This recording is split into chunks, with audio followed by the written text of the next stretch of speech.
So welcome back. So in this video now, we want to learn how to draft a two-piece trouser. Now remember, I have made a video on how to draft the shirt.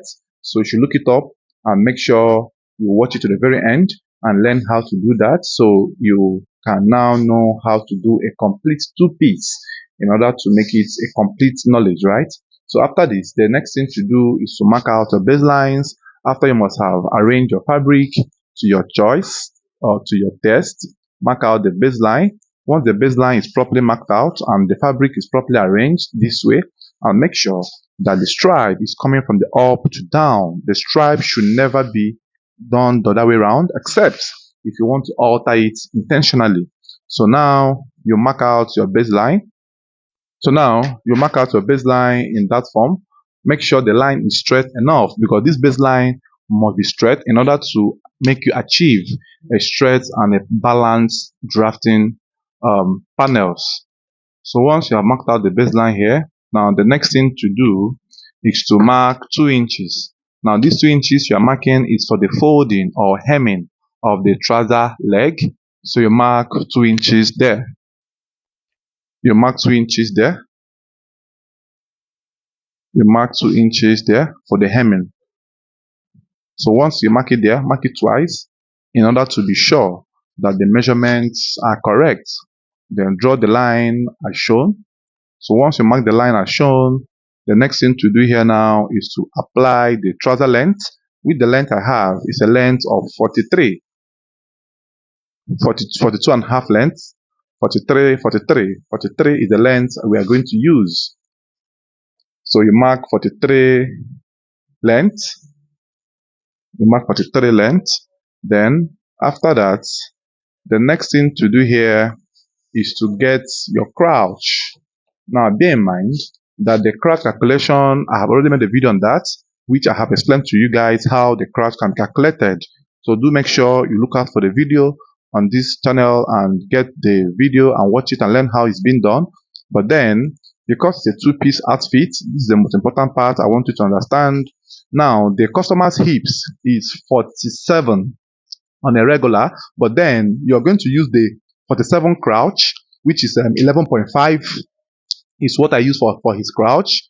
11.5 inch for the crouch, but then you are going to increase the hip to 50 in order to give him that ease or that freedom on two-piece, because two-piece should not be fitted or too tight on the buttocks or the hip. It should be a bit free. So you are going to use the real hip to get the crouch, but then you increase the person's hip measurement. So now the hip we're going to use will be 50. That's 12.5. So from that particular edge, you mark 12.5 for the hip, then add extra 2 inches, right? Now don't forget what I said.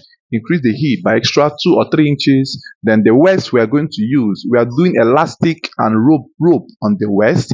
So the customer's original waist we have is a waistline of 37. So we are going to use the waistline of 39 or 40, or invariably, we are going to use the hip measurement and place it on the waistline. So you mark in this form. So I am applying the hip measurements on that waist. Bear in mind that you must use an excess measurement on the waist in order for the rubber or the elastic to have what it can contract. Then once you have gotten to this point, you now connect. But in some cases, if your customer's hip is big enough, you don't need to use the whole hip. You can divide by 4 and minus 1 inch or 2 inches from the hip for you to be able to get a perfect or a moderate squeeze effect because of the rubber you are going to add on the waist. After that, come up by 2 inches like that, and then mark 2 inches and then do your curve. And then from here, measure the total distance from there. So you have 31 and a half. So you divide by 2 equal parts, which is 15.75. Then come up by 3, which is 12.75 for your knee position. So you can either as well share it into 3 equal parts. So 31 and a half. So into 3 is 10.25. So the first quarter, the last point there is 33, right? Divided by 2 is 11, 11, 11, 11. That's to make it equal, right? So then from there, the first quarter is the knee, the last one is the calf. So come in at the ankle point there by 1.5 inch or 2 inches, depending, and then from that other end as well, come in by 1 inch, and then from here 0.75.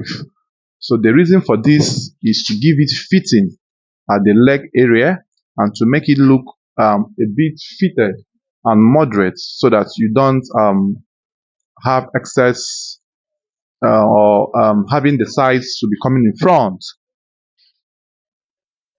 Then after this now, you use your hip curve or lap curve, however, and then connect the line as shown in this form. Connect the line very well in this form.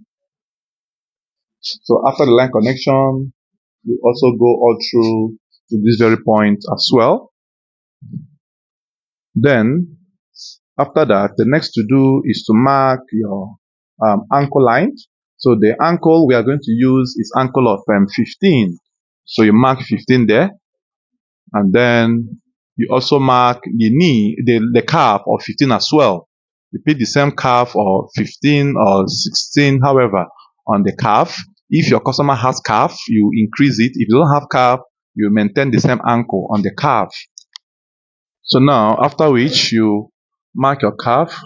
So make sure you also ascertain your customer's calf, or better still, either you mark your knee on that calf, right, to make it perfect. So if you don't have your customer's calf, use your knee and mark there.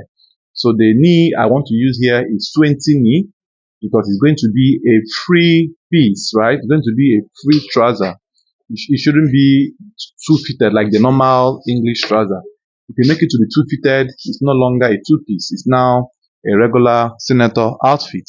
So the normal senators we make and this other type of outfits has their own unique way of measurement and stitching, and of course measurement applications.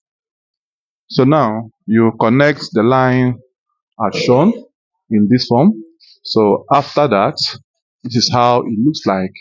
So you make sure the line is properly connected. Now, because of the fabric nature, I am trying to be careful when drawing the chalk or marking the chalk so it doesn't alter the fabric positioning. So now I am done with that. The next is the pocket. So the pocket normally is 7.5 inch with depth rather by width of 2.5. So you mark it out in that form as well. So the waist will not need to be slanted, right? So don't slope the waist, then cut out from here in this form. So make sure you follow the procedure you are seeing in this video, and make sure you don't compromise or don't add up to whatever be what is not stated in this video, so that when you have complaints, I will know how to handle it. So after this now, the next to do is to cut the back.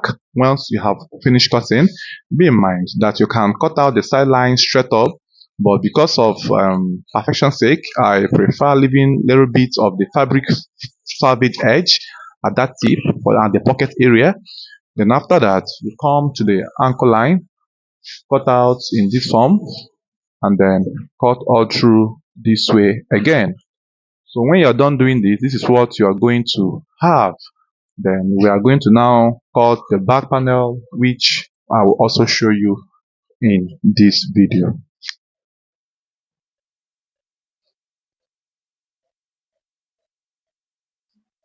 So you cut all through that way. Make sure it's properly cut.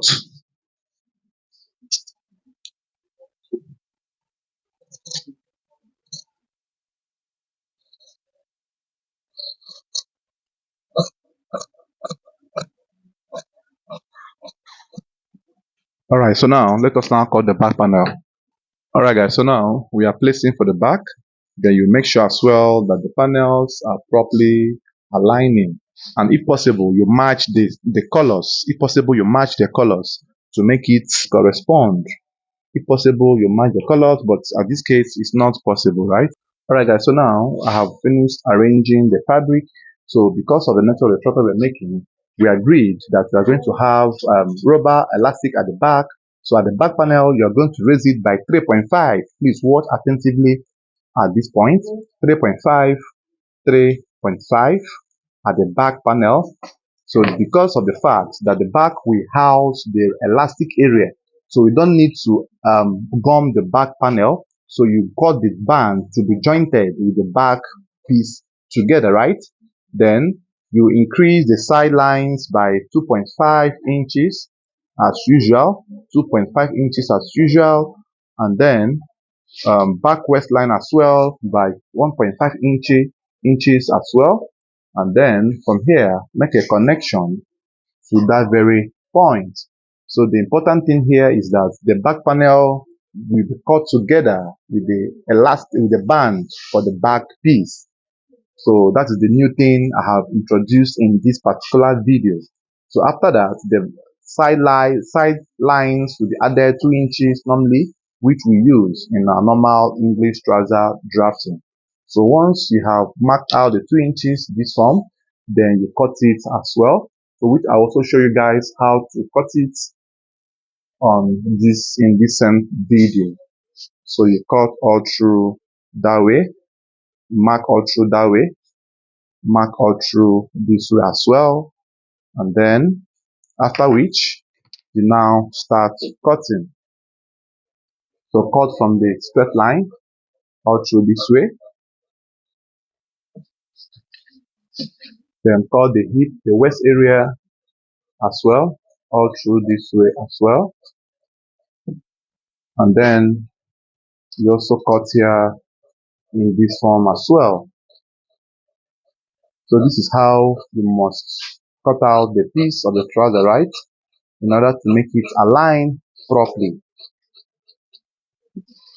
So the next video you'll be looking out for will be on the gumming of the trouser and the shirt. For most of us who must not have seen the shirt video, I have already made a shirt video and it is available on the channel as well. So make sure you watch the video, and then the trouser is the second one. Then the third one will be the gumming of the both of them. I will bring the gumming together so that you will watch them as well. Then cut out the side legs as well. Cut all through this way. So this will be an interesting clip for you guys to watch. Make sure you watch it to the very end, and give me your remark on what you feel about this particular illustration. So this area, I will have to raise it up and then slit it from there. I will split from there, make sure it's being slitted, then raise it up this way, and then cut it out rightly to the very end. Alright guys, so I will see you guys in my next video on the drafting stage. Bye bye for now.